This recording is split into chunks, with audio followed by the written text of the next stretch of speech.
Oh, okay. Yan. Okay mga kapitik oh. Tingnan mo ang biyaya, no? Na tanim natin oh.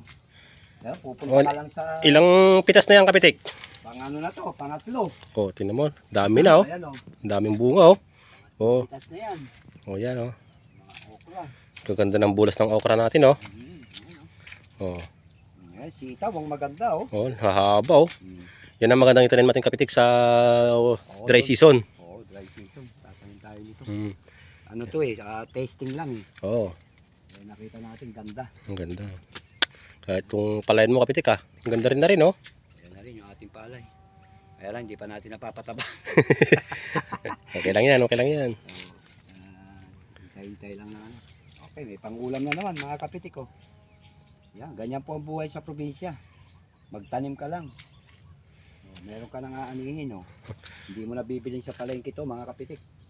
Pag bumili ka sa palengke nito, ganito karami, 20. Ang mahal ng sitaw, eh. Oo ah. Tapos yung sitaw nila dyan, ba't yung green na green? Natangkin na dyan niya. Hindi naman, kwan lang yun na may kumpleto sa abono, spray. Pagka green na green, Hmm. ito ang ganda, ito masarap ang adobo eh. Kumbaga yan, kulang sa spray, saka sa... Kapag ganito. parang siyang anemic.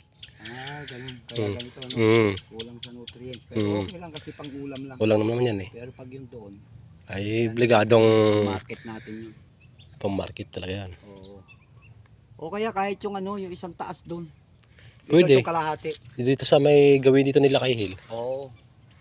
yung kalahati. Hanggang ay sabi tapat ng hagdan. Oo. O kaya, okra yung kalahati dito, tsaka talong. Pwede rin. No? Bili tayo ng 2 tray na talong. Oo. 2 tray, kasi na doon. Kasi Okay na. mga kapitik.